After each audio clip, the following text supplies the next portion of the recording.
Guys, meron tayong nakitang nagkakalaykay dito na ano. Hindi natin alam kung anong tawag dito sa pinakalaykay niya sa buhangin. Parang ano siya, kabibe na puti. Kung tawagin dito ata halaan nito. Tara, punta natin dito. At tulungan natin si ate kung titingnan natin kung ano yung nahuli niya. Gamit niya guys, ito. Guys, ito. Ito siya. Kalaykay siya. Ang kinakalaykay niya dito yung mga kabibe na nakalubog sa buhangin. Ate, may nahuli ka na. Sige, baka may makita ka dito banda.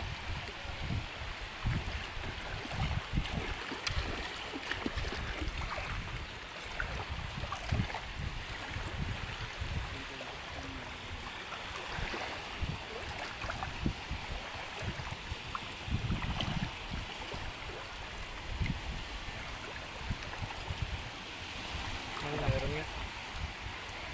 Maliit. Guys, ito may isang maliit.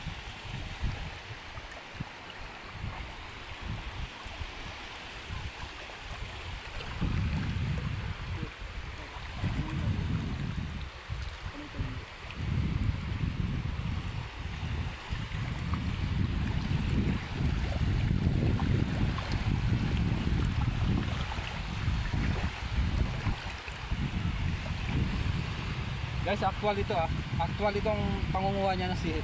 Titingnan natin kung ano yung mga shell na nakukuha niya dito. Tingnan natin.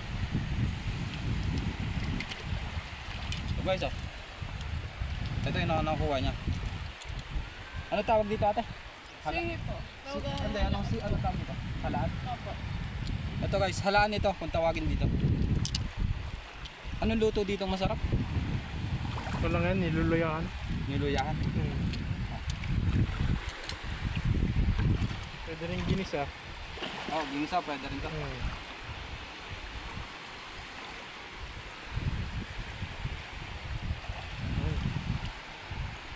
Ayun po, ang dami dyan ah. Guys, ito. Sunod-sunod ah. Ito yung nakukuha niyang sihi dito sa buhangin.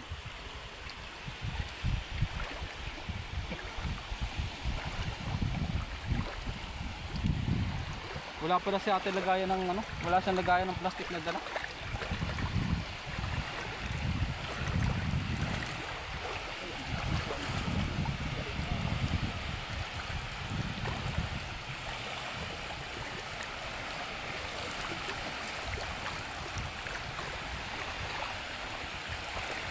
Ate, ito. Guys, ito yung mga nakuha ni ate, ang dami na.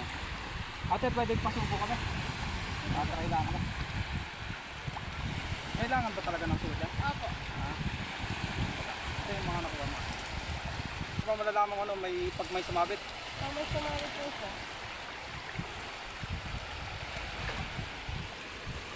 Paano pag ginto ang sumabit dito? Guys, susubukan natin Makahukay ka ng ano dyan, perlas. Maka diamond yung ating mga dito. Makalagay.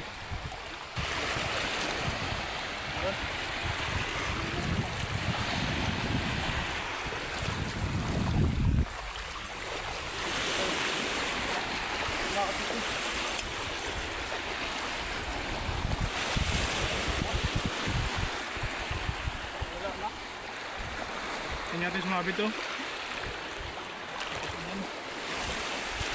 Meron ha.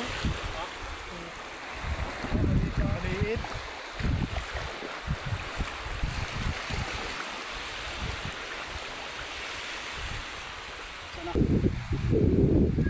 Ayan ate, nanggulo lang kami sa iyo. Maraming salamat.